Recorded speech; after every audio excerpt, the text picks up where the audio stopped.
Good evening, everyone, and welcome to Overtime. We have a number of things we want to cover very quickly here, and then we'll get to sort of what the meat of today's rundown is going to be about. But as of about an hour ago, we believe a Russian Oreshnak missile struck Lviv. I think it was Lviv. I moved right now, the mayor says it is unknown so far if that was in fact the kind of missile. That's of 55 minutes ago. I believe that Greg Terry is doing a video on that, in fact, right now. Greg Terry's intelligence out of Ukraine is far superior to ours. It is like his best case scenario, we're about half an hour behind him, and I mean that's like when we're clocking in, awesome. But as of a little more than 30 minutes ago, the mayor appears to not be able to confirm whether or not it was that kind of missile. He says there were no casualties. The reason that kind of missile is concerning is a couple-fold. First of all, it is a hypersonic missile. As of this moment, there is no way to stop one. None of the Patriot missile systems will work. Nothing that they have will stop them. The other concern is that not only is it a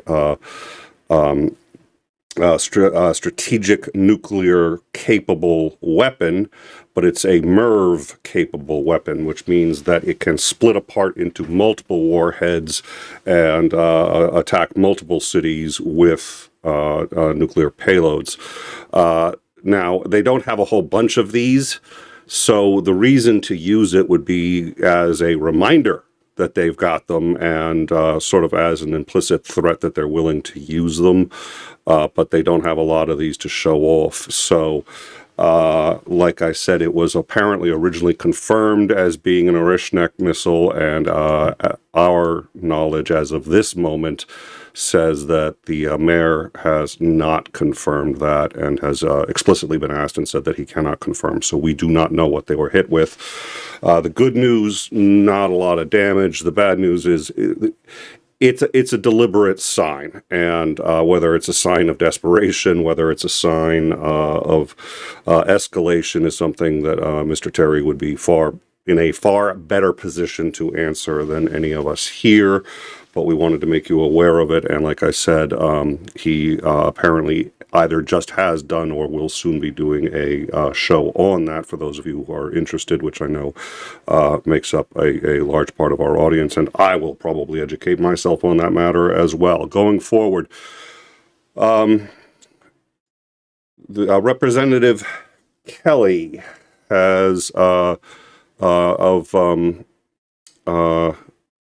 now, I want to say of Illinois, has said she's going to introduce articles of impeachment against Secretary Kristi Noem.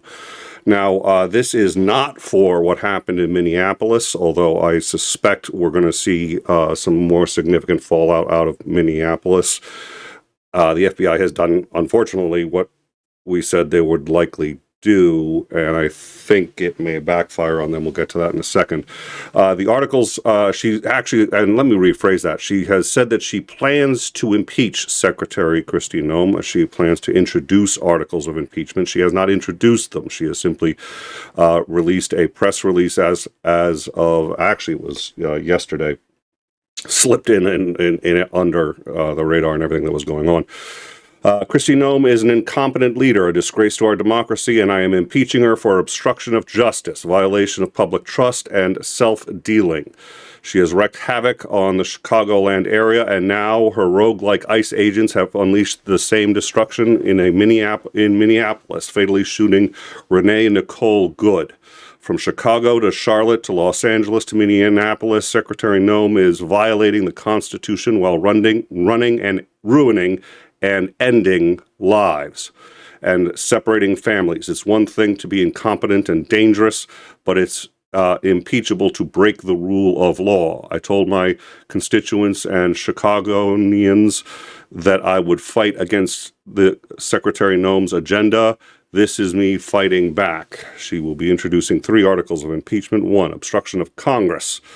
for the withholding of congressionally approved funds to various districts in violation of her oath under federal law. 2, violation of public trust. Secretary Noem compromised public safety and violated due process of American citizens and directed unconstitutional actions. These would likely be the Americans that have been deported by accident.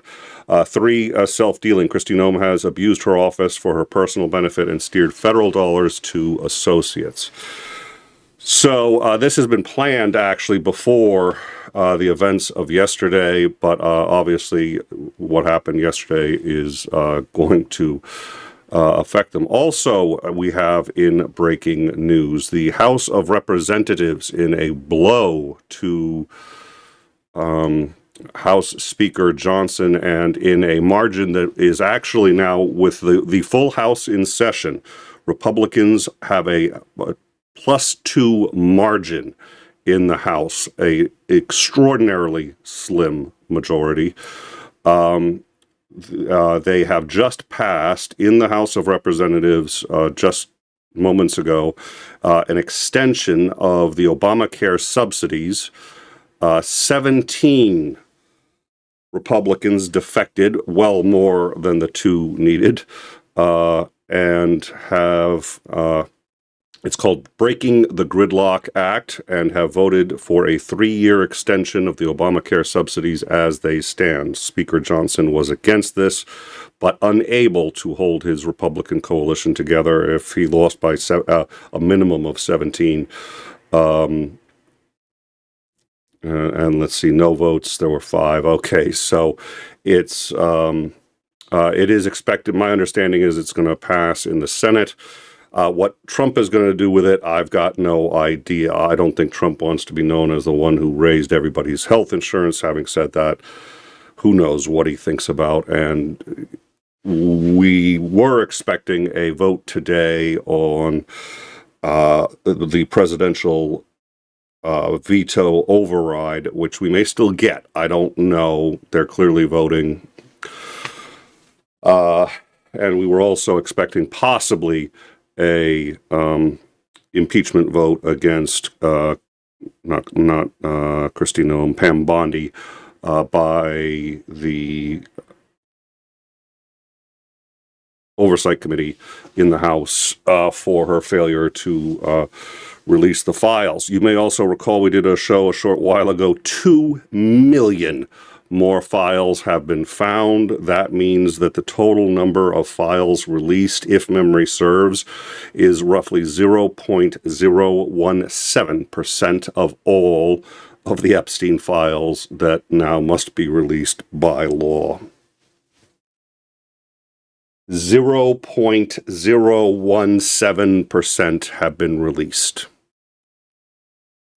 I'm not going through that many documents. Listen, I love this job. I love you guys. Thank you for your support. 2 million. My biggest concern about that is with any amount of time, they can just sit through and go find all the documents that are absolutely meaningless and clog the system with that. At any rate, we'll see. The good news is most of those were found by the FBI field office in New York and by the NYPD, and they know what's in there, so they know when something's withheld and when something is not, and they've already gotten busted with that. So we'll see. Today, we were expecting multiple, quote, secret votes. The Obamacare one was not one that we were expecting today. We are expecting possibly an impeachment of Pam Bondi, and almost certainly an attempt to override the president's veto on 2 smaller bills that he was pissed at Boebert, so he just, because they helped her districts more than anything. But they passed in both the House and the Senate unanimously. So it's sort of like, I mean, okay, he's with luck, he'll get a veto and it'll be a humiliating defeat. I don't know. Things are changing very rapidly on the ground. right now, and we're going to talk about that. The Star Tribune has identified the ICE agent who fatally shot a woman in Minneapolis. That situation is very fluid right now. A crowd has already started to gather. There are protests planned there. There are protests planned in New York, in Chicago. We have protests planned across the country. This is starting to get, again, very much like what Black Lives Matter was like. Right now, I don't anticipate it going that far, and there are a couple of reasons for that. The biggest, believe it or not, is the weather. People are more likely to protest in warmer weather. And the reasons for that is obvious. And by the way, a lot of the protesters, some are going to be middle class, some are going to be, lower class, some aren't going to have the appropriate gear for being out in the weather for any length of time. It is harder to protest when it is sub-zero outside. It's harder to protest. So you have to want it more. It doesn't mean that there's going to be no protests. It's just there's an Overton window. The Black Lives Matter, the killing of George Floyd happened at just the right time, where if you want to spark off nationwide protests, that's when you do it, right at the beginning of summer, because people have their summer free, because people have the ability to stay out till 2 a.m. in the morning and not freeze to death. This has upset a lot of people, and it is continuing to upset people for reasons we're about to get into, but it's harder to protest now. It's dangerous. The roads are slippery. It's icy. We've seen protesters sliding and falling. The conditions are miserable. It seems, as I say it, it feels very callous to be looking at the justification this way. But again, it's an Overton window. It's how badly do you have to want it? Okay, and we're learning now that the House has actually failed to override Trump's vetoes. We did know a number of Republicans were going to flip, and the reason is because they wanted to show Trump that they support him, even though they had originally voted for the bills. This is a significant blow to Boebert, and one of the things that Boebert had pointed out was this was for a Colorado water pipeline and a Florida flood control project. Both of these passed with zero objection last month in the House and Senate. The president has vetoed both of them, and we are learning just now that the House has failed to override those vetoes.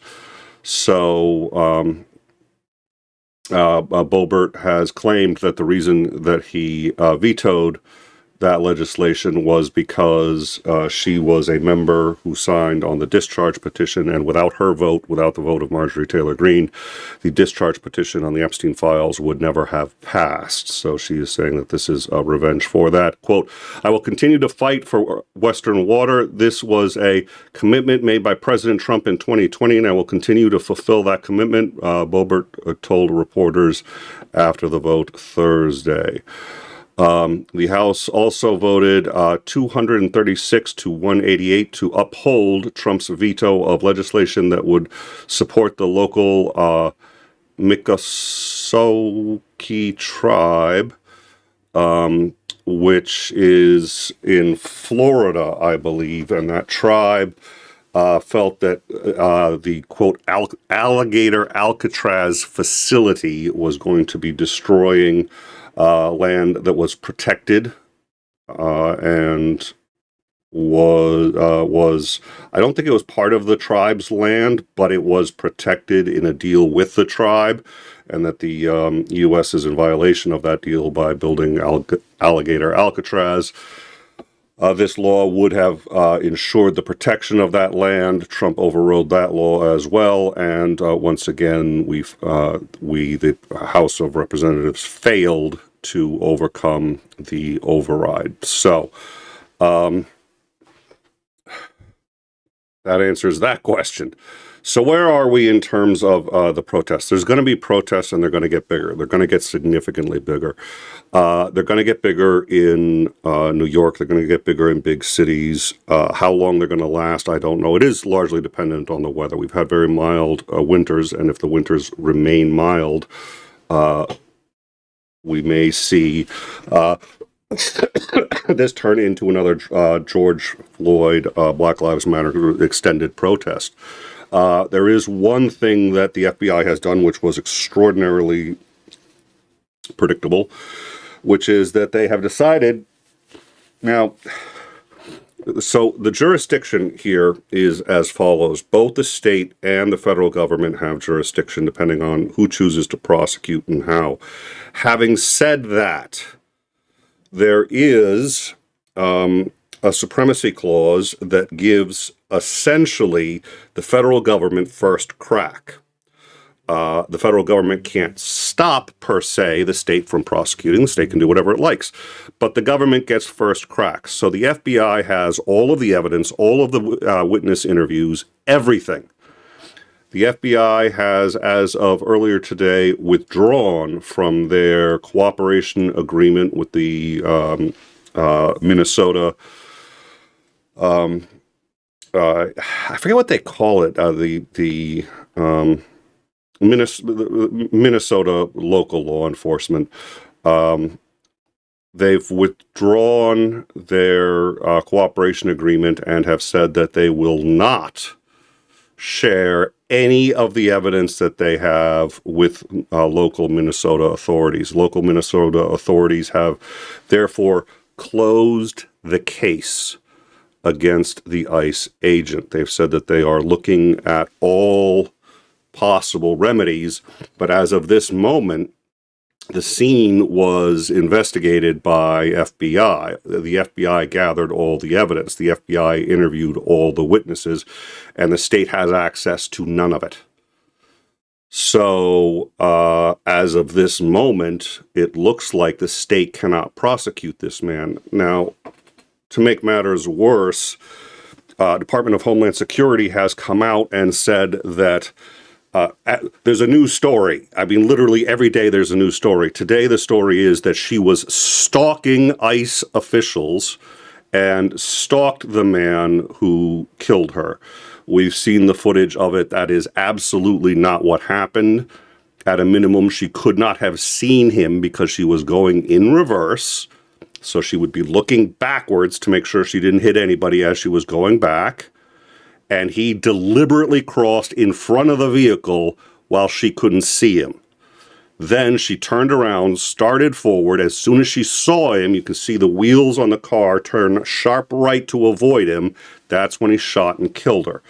That footage, fortunately, they have nothing else. So my guess is this is going to rise to the congressional level, and the state congressmen are not the state the congressmen for the state are going to register some form of complaint in regards to the FBI. They may join the attempt to impeach Kristi Noem, but right now that's only a small part of the problem. The man clearly discharged his weapon when he didn't need to. He was completely uninjured, and they've made multiple fabrications about him being in the hospital and all of this other stuff. We also know he was involved in a prior incident where he was dragged for some distance and required, I believe it was 27 stitches. He has been injured in the line of, but I'll be quite honest with you. It's entirely possible he received legit injuries on the job, doing his job well. That's absolutely possible. It's also possible he instigated something else and he got injured in some other instigation. I have no way of knowing. The reason I have no way of knowing is because the people who would normally tell me this stuff are making shit up. She was stalking people. She was not stalking people. She was leaving. We've also learned she had just dropped her child off at school. She had stopped there for a while and then was leaving, presumably, as to the best that we can tell, according to the police, what the police had asked her to do. She had gotten into the car. She was backing out so she could leave. She almost got into an accident when someone cut her off and left ahead of her. She was leaving. Protests are flaring up all across Minneapolis today. The National Guard is being deployed by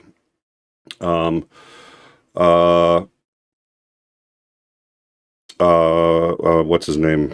Waltz. He said he is deploying them to protect and to work with the police in Minneapolis, Minnesota.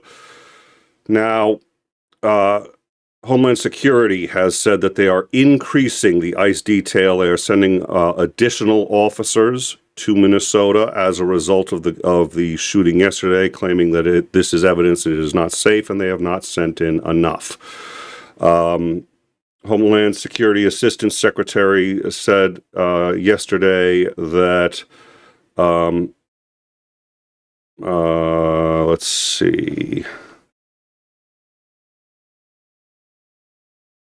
That the victim, Renee Nicole Good, 37, was, quote, stalking agents all day long and, quote, impeding our law enforcement before the officer had to fire a defensive shot.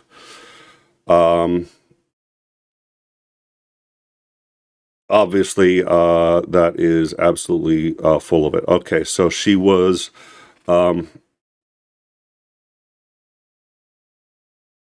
Yeah, so she had apparently just dropped off her children about one child a third of a mile away. She was married to a woman who was the one who was giving her CPR and trying to save her life. She has been previously married to a man who has spoken out and said that she was not an activist, she was not an agitator, and that he can see no reason for why she is dead.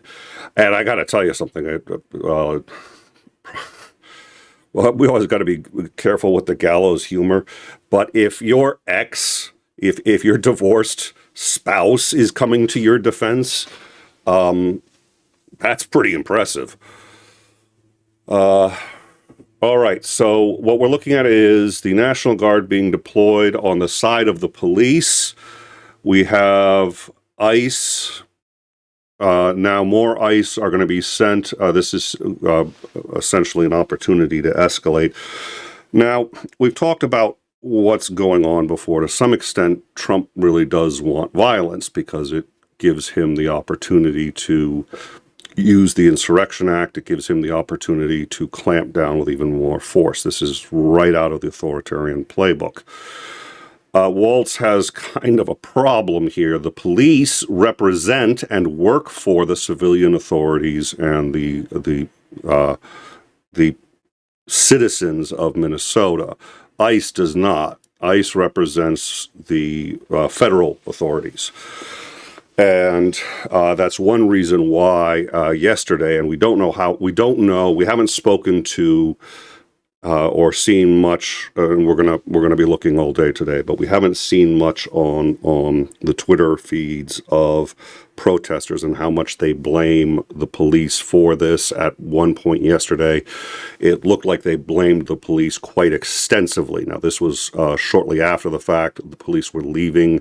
The FBI had done their investigation. The police were required to assist the FBI in their investigation. The police are required not to assist ICE. The law in Minnesota prohibits the police from assisting ICE in their duties. So a number of people, I think, got confused about what the police were doing there and assumed that the police were helping ICE murder a Minnesota citizen, which, to the best of our ability to determine, is not what happened. So we'll see how tempers go. We showed you yesterday a man receiving that huge pepper bowl to the face by ICE, who just the man had his hands up like this. He was back walking backwards away, and the guy just lifted the thing and just bam. So everything's going great. I'm delighted that ICE is handling the investigation. I'm sure everything's just going to be fine. Let's see. There was a lone pro-ICE protester. I'm not going to get into that. We have some footage of that. That's LARPing. That's lunacy. It doesn't represent the situation that's going on. He was deliberately trying to instigate. He said, "We got one of you guys, and we're coming to get more of you." And okay, he's an idiot. Let me just see here real quick. So yeah, there was a counter protester. So I think right now, I think it's very safe to say there's going to be no real investigation of the officer that did this. I think just based on the video footage alone, there has to be a thorough investigation because it is crystal clear that at a minimum, assuming his life was in danger by being hit by the vehicle, he is the one who put himself there unbeknownst to the driver. That cannot be debated. The driver was going in reverse when he moved to the front of the vehicle and moved right up to the bumper. If the driver suddenly turns around and hits the gas, which isn't what happened, the driver saw him and turned to avoid, but he put himself in that situation. At any rate, it looks like there isn't going to be an investigate. Well, they say they're going to investigate the FBI.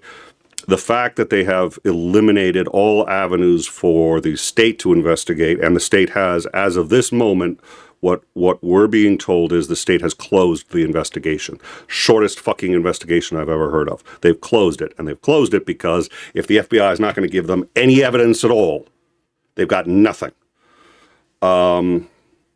I think the additional problem is they don't officially know who the guy is. His name has now been released, but if the FBI is not going to use their authority to hand him over, especially if he's out of the state, the first thing they did, I have no doubt, is get him out of the state. Now, they may have interviewed him, and he may have given whatever BS answers he's given, but if they don't turn over a name, if they don't turn over the guy, there isn't anything the state can do.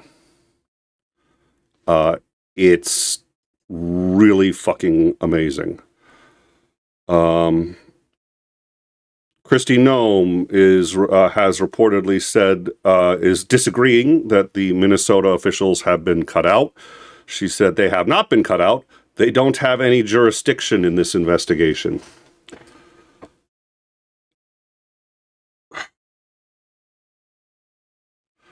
Yes, they have jurisdiction in the investigation. The shooting happened to a Minnesotan in Minnesota. Oh, dear Lord. Miss Betsy Bowers, of whom I'm a huge fan, has replied, the adulterous dog killer is lying. The 10th Amendment allows states to investigate crimes within their borders. That is correct. She is adulterous, she is a dog killer, and she is lying. But there's a real easy way to tell when Kristi Noem is lying. Her lips are moving. You see that? So I feel like we've covered everything. There's a lot going on. The tension is obviously intense. Kristi Noem is doubling down and sending more to ICE. I have to tell you, if I was a citizen of Minnesota and heard what Kristi Noem just said, that my state doesn't have jurisdiction over the murder of a member of my state on state property, I'd be livid. I would be livid, and I think most of our audience would be. So I suspect there's going to be a lot of upset people. Tim Walz knows this. He wants to keep violence down. That's why he's deployed the National Guard. It's important to note that the National Guard is being deployed by the state, not by the federal government. I do not know if, once deployed by the state, Trump can federalize them, or if, by nature of the fact that they are currently otherwise deployed, he cannot. We will, let's see, we will figure that out. Okay, standby one.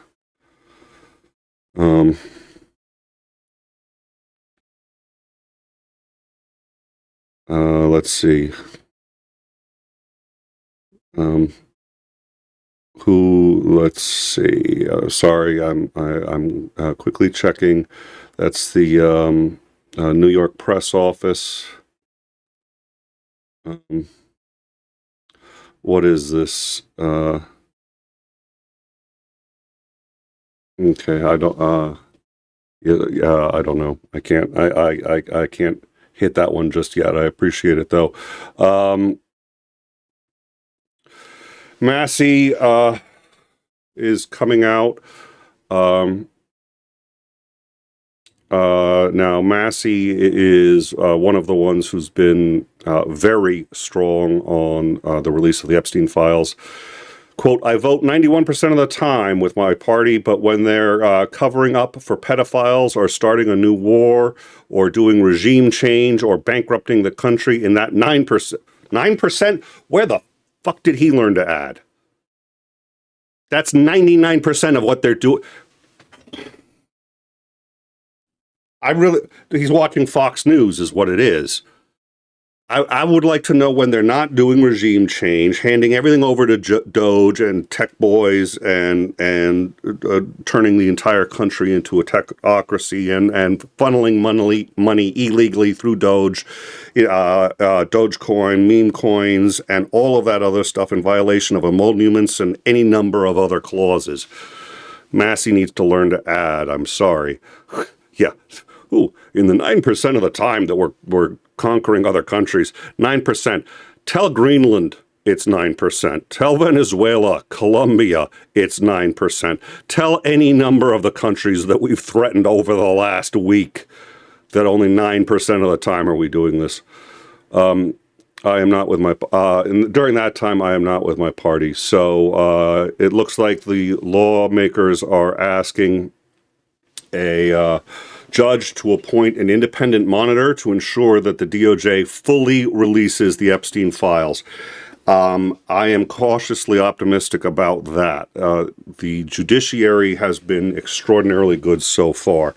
Most people hear that and they say, what do you mean, SCOTUS? Yeah, SCOTUS is part of the judiciary, but that's just the top. 90% of the federal judges that have been looking at anything that's been coming out of this administration have slapped Trump down again, and again. 𝐒𝐤𝐜𝐴𝐿EEN 𝐸𝐼𝐶𝐸 stands out so much because she's one of the very few who really she's just like the Supreme Court. I mean, she is to Donald Trump what the Supreme Court is to Donald Trump. She's a federal judge. And it turns out, we've learned, when Trump appointed her, he knew who she was. He knew she was a pro-Trump sycophant and explicitly appointed her to the district where Mar-a-Lago is in Florida, so any cases against him would necessarily go through her. She was pre-planned. She was pre-planned in his first term. Clever. Little pissed about that. But okay, so apparently one of his advisors said you need to find the best pro-Trump judge you can find and appoint them to your district in Mar-a-Lago, in Florida, and then the cases all have to go and that's why and it worked. Holy crap. Anyways, if they get an independent judge that isn't 𝐒𝐤𝐜𝐴𝐿EEN 𝐸𝐼𝐶𝐸, the chances are, based on historical precedent with the Trump administration, they're going to get a good judge. Think of how many judges have either wanted to or tried to rule in contempt of Trump or somebody in his administration, has hauled them up and laughed at them, told them what they're doing is illegal, struck down his nominees as illegal, done all of this stuff. How much of it withstands the Supreme Court, I don't know. But the judiciary as a whole, at the district, state, and federal level, has remained largely intact. Thank God for that. So if they get a judge to appoint a special master to look into this, Pam Bondi could be in serious trouble because it depends on which judge we draw. But if we draw a good judge, which we've had luck with, we'll see. So I guess that they're moving forward on that. They may still move forward on contempt charges. We don't know. Meanwhile, Illinois is going to have to figure out what they're going to do in regards to moving forward with a prosecution, because right now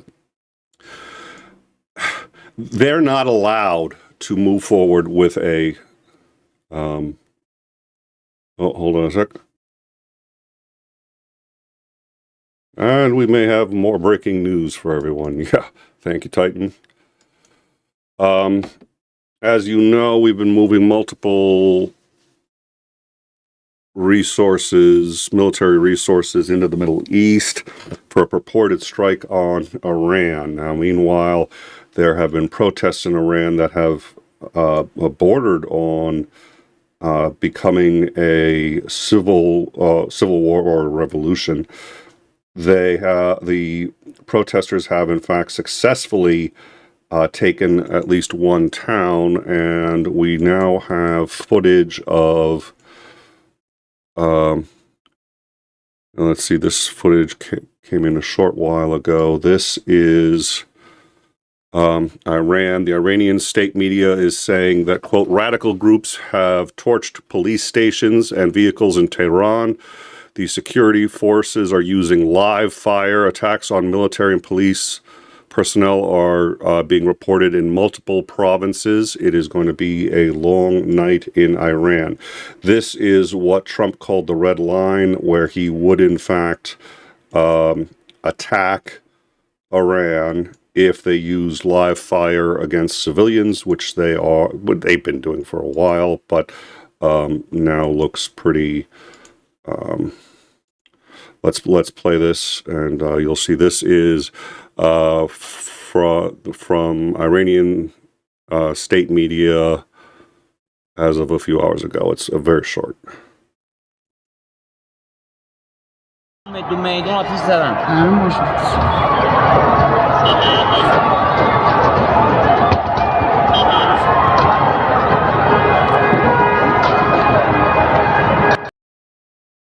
And that is Tehran, so that is the capital. Wow.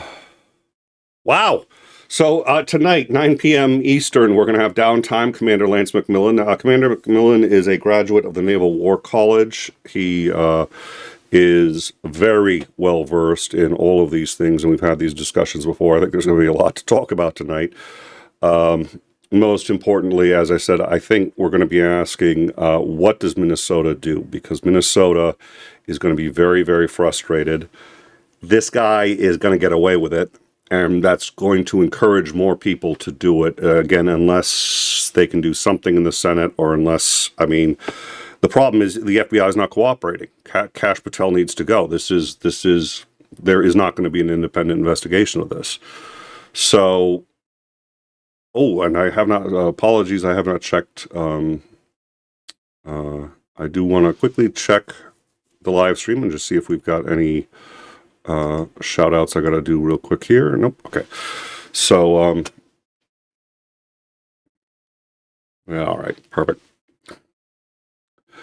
The pizza index, the pizza index isn't spiking per se, but it's been high ever since we hit Venezuela. So the pizza index, the Pentagon pizza index went up, spiked for Venezuela, and then did not come back down.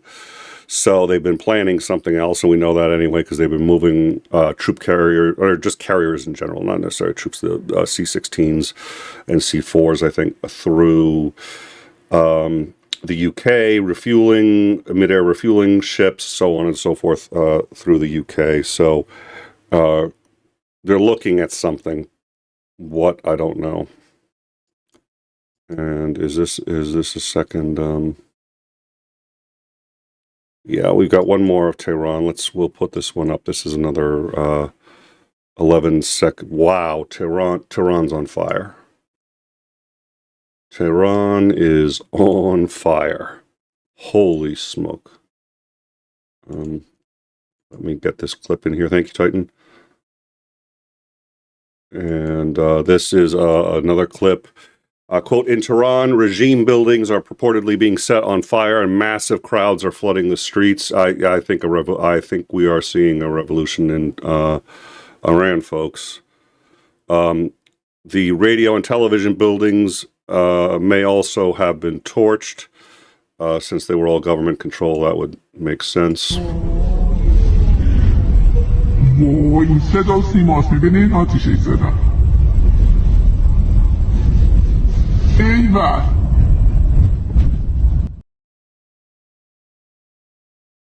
All right. Well, we have seen this before, and it's been put down before. One of the things that Commander had pointed out, we interviewed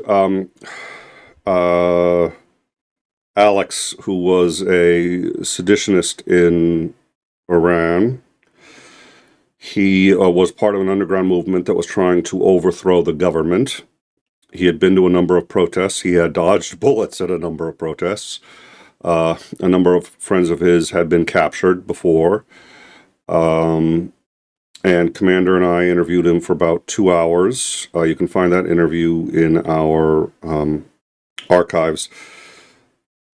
One of the problems at the time,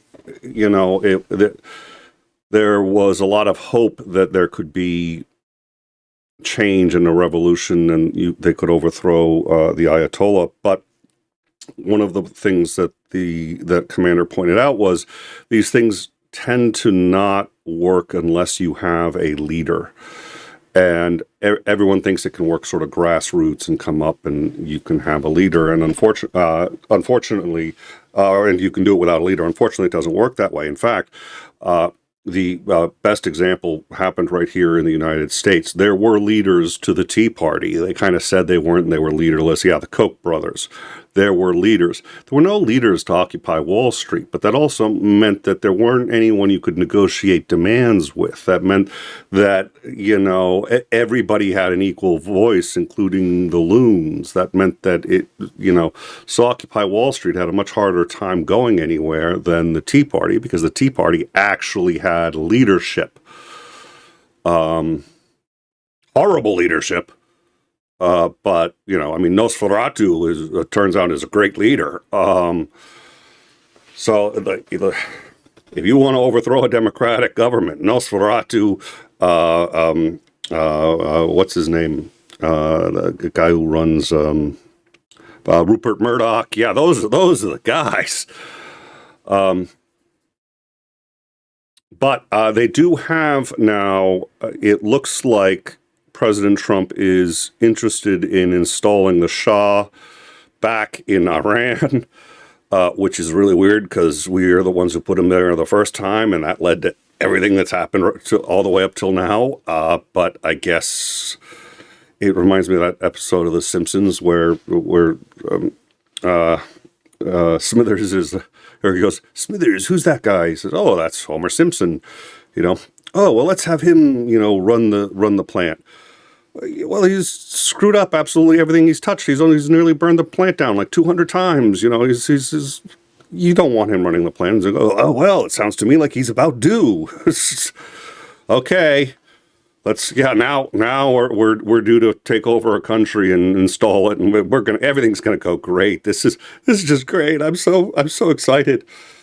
Oh my God. So tonight, 9 p.m. Eastern, so that's in 2 hours. We're going to have on Commander Lance McMillan. It's going to be downtime. We're going to try to keep it kind of light, but I think there's a lot going on. I think the other thing we're going to talk about is, what do you do if you're Minnesota? Because I'll tell you this. My father was an attorney, and I asked him a question. I hated when he gave me this answer. I hated. Hold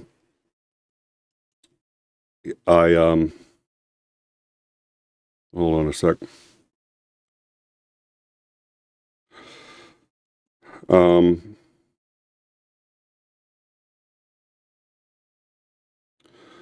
right. At this point, we have an unconfirmed source that says ICE agents have shot 2 people in Portland, Oregon.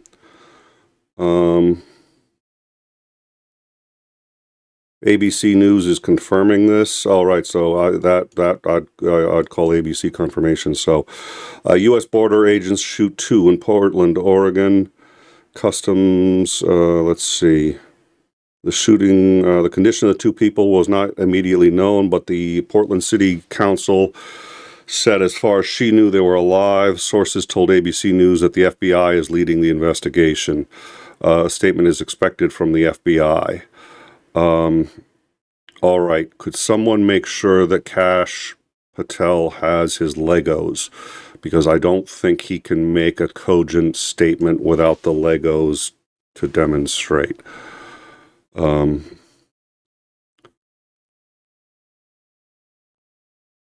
Yep. All right. So it looks like there's been a shooting in Portland. New York City. The protest in New York City. Jesus. All right. Yeah. We can't. Yeah. All right. We're gonna have to carry that. What we're going to do now is we're going to take you to New York City. We told you before there are protests planned in New York and Chicago and any number of areas.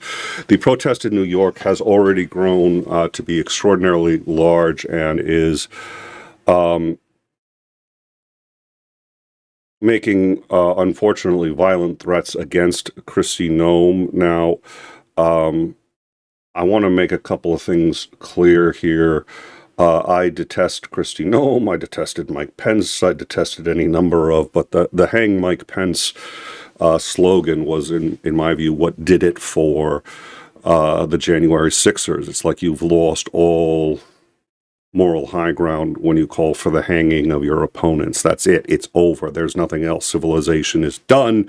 You are for the end of civilization and killing people until we decide we're done killing people and we want to rebuild civilization again.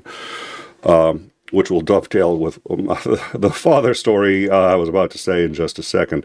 They apparently are making threats against Kristi Noem, which is an I detest her. You cannot do that. You've lost and by the way, in many times that's what they want you to do. I'll tell a story about my father, then I'm going to play what we're seeing in New York right now. But my father was an attorney. He was a general practitioner, which you could get away with at the time. Nowadays, you really can't. But in general practice, he also did do criminal defense and was early on certified as a murder one. He could defend murder one capital cases, which you have to get a separate license for in Massachusetts. So, thank you, Titan.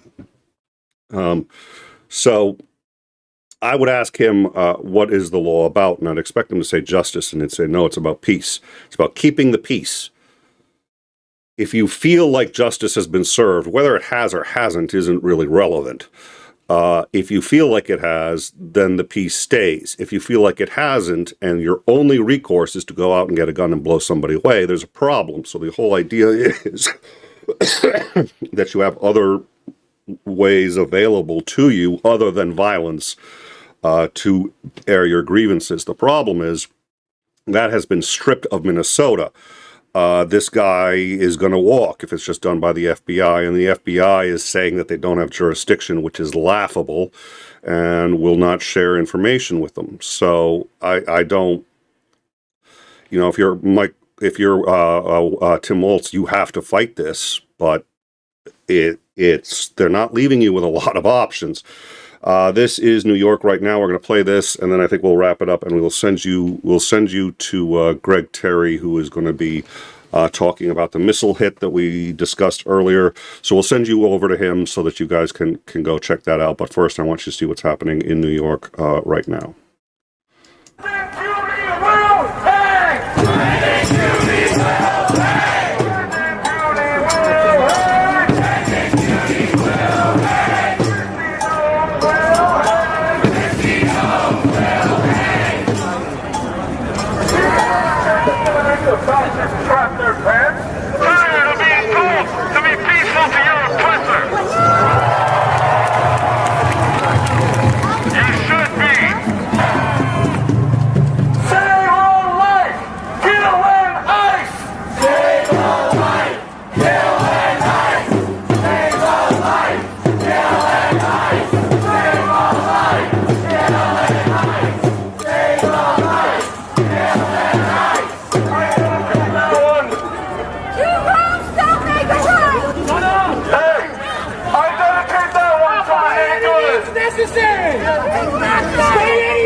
All right, the video locked. I apologize for that, but basically they're saying I think they said hang Kristi Noem, kill Kristi Noem. One protester shouted, "Two wrongs don't make a right," and they're about to challenge her on. This is New York.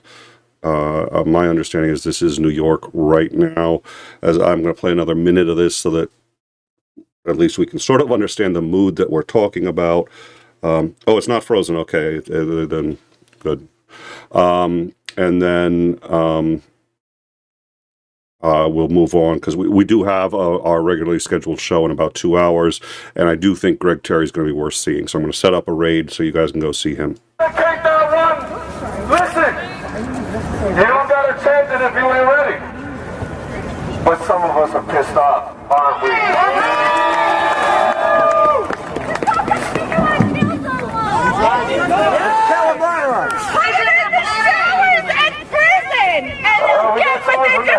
Over here. I dedicate that one to Renee Good. When I say Renee Nicole Good, you say presente. Renee Nicole Good. Renee Nicole Good. We are going to say that.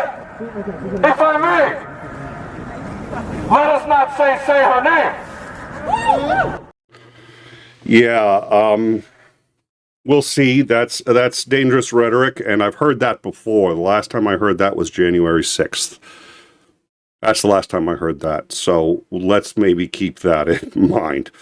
At any rate, what we're going to do is we're going to wrap this up. We're going to send you to Greg Terry.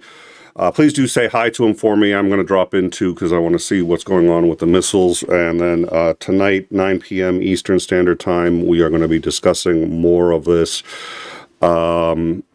I think it's close. We may have hit the tipping point. We may not. The 2 shot in Portland we're also going to look at, and we'll have more for you on that tonight, 9 p.m. Eastern. Thank you all for joining us, and we will see you tonight where we will continue our coverage of a country that looks like it's starting to break down. See you then.